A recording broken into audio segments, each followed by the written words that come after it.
காவல்துறையினர் குண்டு கட்டா ஒருத்தவங்களை தூக்கிட்டு போறாங்க அப்படின்னா அவங்க ஏதோ பெரிய தப்பு பண்ணிருக்காங்கன்னு தானே அர்த்தம். ஒருவேளை மணல் திருடினவங்களா இருக்கலாம், ஒருவேளை பாலியல் பலாத்காரம் பண்ணவங்களா இருக்கலாம், ஒருவேளை ஊழல் பண்ணவங்களா இருக்கலாம், இல்லைன்னா ஒருவேளை டாஸ்மாக்ல போய் ஏண்டா பாட்டிலுக்கு 10 ரூபா கூட வைக்கிறீங்கன்னு நியாயம் கேட்டா அவங்கள கூட அழைச்சிட்டு போலாம். இந்த மாதிரி இருக்கக்கூடியவங்களை குண்டு கட்டா தூக்கிட்டு போறதுன்றது நியாயமான ஒரு விஷயம். ஆனா இங்க காவல்துறையினர் பகுதி நேரமா வேலை பார்க்கக்கூடிய ஆசிரியர்கள் பணி நியமனம், அதாவது நிரந்தரமான பணி வேணும் சொல்லிட்டு பணி நியமனம் பண்ண சொன்ன ஒரே காரணத்துக்காக வலுக்கட்டாயமா இழுத்துட்டு போறாங்க. இந்த கதையை எங்க போய் சொல்ல?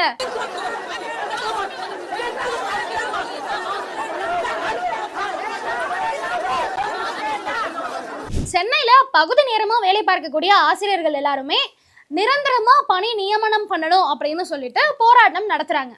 இந்த போராட்டத்துக்கு வந்த காவல்துறையினர் படிச்ச படிப்பு சொல்லி கொடுக்கக்கூடிய ஆசிரியர்களை குண்டு கட்டா தூக்கிட்டு போறாங்க. நீங்க யோசிச்சு பாருங்க, இங்க கொலை பண்றவங்க, நகை திருடுறவங்க, பாலியல் பலாத்காரம் பண்றவங்க, அதையும் மீறி பல சம்பவங்கள் பண்றவங்க எல்லாம் இங்க சுதந்திரமா சுத்திட்டு இருக்காங்க. அப்படியே ஜெயிலுக்கு போனாலும் அடுத்த நாளே பெயில்ல வந்துடுறாங்க. ஆனா படிப்பு சொல்லி கொடுக்கக்கூடிய ஆசிரியர்களை ஏதோ பெரிய தவறு பண்ண மாதிரி வலுக்கட்டாயமா இழுத்துட்டு போகுது இந்த திராவிட மாடல் அரசு. வணக்கம் மக்களே, நீங்க பாத்துட்டு இருக்கிறது 420. நான் உங்க அச்சு, அசால்ட் அச்சு. கேள்விப்படுகிறீங்களா? இனிமே தானம் கேள்விப்படுவீங்க. நம்ம அப்பா உங்களுடன் ஸ்டாலின் அப்படின்னு ஒரு முகாம் தமிழ்நாடு முழுக்க 10,000க்கும் மேற்பட்ட முகாம் ஆரம்பிச்சு உங்களுக்கு ஏதாவது பிரச்சனையா எங்ககிட்ட மனு கொடுங்க, ஒரே மனுல எல்லாத்தையுமே சரி பண்ணிடுறோம் அப்படி இப்படின்னு சொல்லிட்டு விளம்பரம் தான் பண்ணிட்டு இருந்தாங்க. அதுவும் இல்லாம அந்த முகாம் போயிட்டு பல பேர் பயனடைஞ்சதாகவும் ஒரு பக்கம் சொல்லிட்டு இருக்காங்க. இன்னொரு பக்கம் உங்களுடன் ஸ்டாலின்ற மாதிரி அங்கங்க பேனர்லாம் இருக்குல்ல, அந்த பேனருக்கு டஃப் கொடுக்கிற விதமா இன்னொரு பேனர் ஒன்று வச்சிருக்காங்க. என்னன்னா எங்களுடன் ஸ்டாலின் இல்லை அப்படின்ற மாதிரி. எதுக்காகடா இந்த பேனரை வச்சாங்கன்னு உள்ள போய் அலசி ஆராய்ச்சி பார்த்தோம்னா, உங்களுடன் ஸ்டாலின் முகாம் நடத்துறதுக்காக அம்மாப்பட்டினம் போயிருக்காங்க. அந்த முகாம் நடத்தக்கூடிய நபர்கள்லாம் போயிருக்காங்க. ஏற்கனவே அந்த ஊர்ல பேருந்து வசதி இல்ல, போக்குவரத்து வசதி ரொம்ப கம்மியா இருக்குன்னு பல மனுக்களை முதல்வருக்கு கொடுத்திருக்காங்க. மனு கொடுத்துமே இன்னும் பேருந்து வசதி சரி செய்யல. ஆனா முகாம் நடத்துறதுக்கு மட்டும் எங்க ஊருக்கு வந்துட்டீங்களா, உங்க முகாமும் தேவையில்ல, உங்க பஸ்ஸும் தேவையில்ல, போங்கடா அப்படின்னு சொல்ற விதமா, நம்ம அப்பாவுக்கு எதிர்ப்பு தெரிவிக்கிற விதமா உங்களுடன் ஸ்டாலின் அதை எங்களுடன் ஸ்டாலின் இல்லை அப்படின்ற மாதிரி ஒரு பேனர் ஒண்ணு வச்சு எதிர்ப்பு காட்டியிருக்காங்க. ஏங்க, இப்பதான் அப்பாவே உடம்பு சரியாகி அப்பாவோல இருந்து வீட்டுக்கு வந்திருக்காரு. நீங்க இந்த மாதிரி அப்படி இப்படி பிரச்சனை எல்லாம் பண்ணீங்கன்னா மறுபடியும் அப்பா அப்போலோ போக வேண்டிய வேலை வந்துரும்ல. அப்புறம் இந்த தமிழ்நாட்டை நம்ம சின்னவரை விட்டா வேற யாருமே பாத்துக்க முடியாது. நான் சின்னவரே, நான் சொல்றது சரிதானே? இன்னைக்கு நம்ம ஷோல பொக்கே ஆஃப் த டே யாருக்கு போக போகுது அப்படின்னா, அன்டவுட்டட்லி படிப்பு சொல்லி கொடுக்கக்கூடிய ஆசிரியர்களை அராஜகமாக தூக்கி சென்ற காவல்துறையினருக்கே. எப்படி விவேக் ஒரு படத்துல வயிறு வலின்னு சொல்லிட்டு ஹாஸ்பிட்டல் போயிருப்பாரு, அங்க பார்த்தா அவரோட கிட்னி எடுத்துருவாங்கல்ல.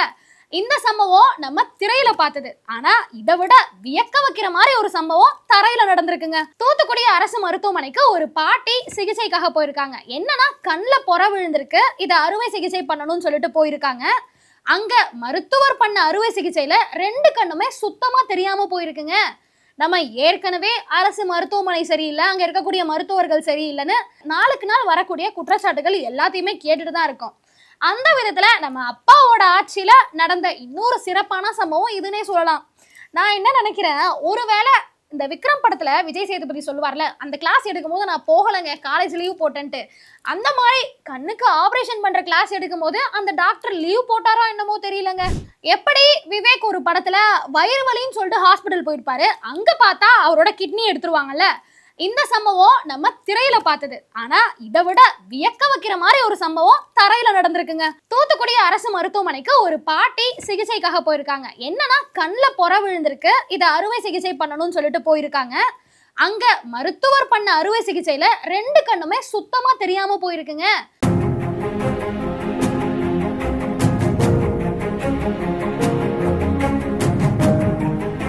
நம்ம ஏற்கனவே அரசு மருத்துவமனை சரியில்லை, அங்க இருக்கக்கூடிய மருத்துவர்கள் சரியில்லைன்னு நாளுக்கு நாள் வரக்கூடிய குற்றச்சாட்டுகள் எல்லாத்தையுமே கேட்டுட்டு தான் இருக்கோம்.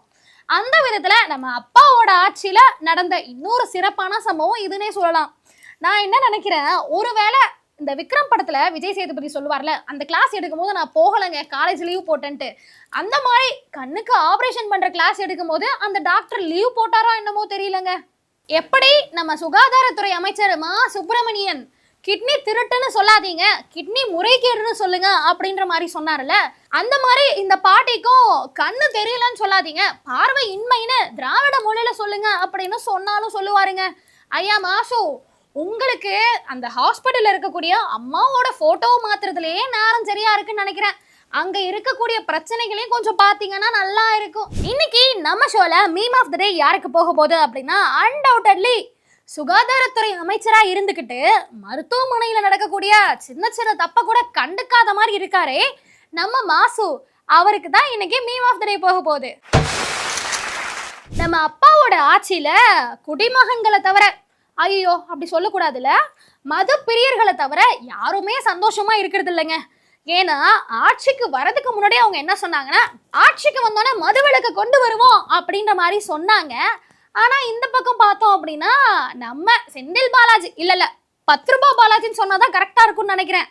ஏன்னா ஒயின் ஷாப்ல ஒரு பாட்டிலுக்கும் 10 ரூபாய் கூட விற்கிறாங்களா பாருங்க. பாவம் ஏழை எளிய மக்கள், அவங்களே 90 ரூபாய்க்கும் 110 ரூபாய்க்கும் கோட்டு வாங்குறதுக்காக கடைக்கு போவாங்க. அதுல பாட்டிலுக்கு 10 ரூபாய் கூட வச்சா அந்த அப்பாவி மக்கள் எல்லாம் எங்க போய் முறையிடுவாங்க? அப்படிப்பட்ட ஒரு மது பிரியர் தஞ்சாவூர்ல இருக்கக்கூடிய ஒரு மதுபான கடையில, என்ன நீங்க பாட்டிலுக்கு 10 ரூபாய் கூட வச்சு விற்கிறீங்க, என்னெல்லாம் கொடுக்க முடியாது, அது என்ன எம்ஆர்பி ரேட் இருக்கோ அதை கொடுங்க, அதுக்கு தான் நான் வாங்குவேன் அப்படின்ற மாதிரி ஒரு பிரச்சனையே பண்ணியிருக்காரு.